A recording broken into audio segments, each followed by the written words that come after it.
नमस्कार. माझ्या यूट्यूब चॅनलवरतीच म्हणजेच कोमल रेसिपीज या चॅनलवरती तुम्हा सर्वांचं स्वागत आहे. आज मी तुम्हाला आवडेल असं तुमच्या जिभेला चव येईल असा एक पराठा बनवणार आहे. त्या पराठ्याचं नाव आहे पालक पोहा पराठा. खूप छान होतो, खूप टेस्टी होतो, करायला खूप सोपा आहे, एकदम लुसलुशीत होतो हा आणि पटकनसुद्धा होतो.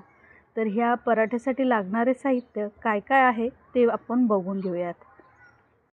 जर ही रेसिपी आवडली असेल तर नक्की लाईक करा, शेअर करा आणि सबस्क्राईब करायला अजिबात विसरू नका. इथे मी 1 वाटी पोहे भिजवून घेतलेत. जाड किंवा पातळ कोणतेही पोहे भिजवून घ्यायचे आणि त्याच्याच अर्धी वाटी गव्हाचं पीठ घ्यायचं किंवा तुम्ही बेसन पीठसुद्धा घेऊ शकता.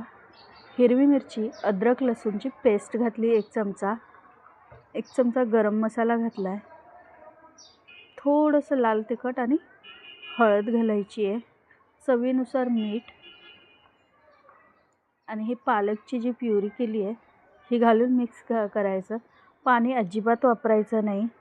जसं जसं तुम्हाला गोळा तयार होईल तसं तसं तुम्ही पालक प्युरी घालून मिक्स करायचा, गोळा तयार करायचा. चांगलं मिक्स करून घ्यायचं एकजीव. व्हिडिओत दाखवल्याप्रमाणे असं एकदम एकजीव आणि असा गोळा तयार झाला पाहिजे.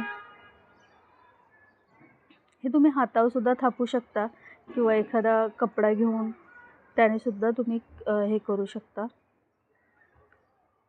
बटर किंवा तुपामध्ये हा तुम्ही भाजून घ्या.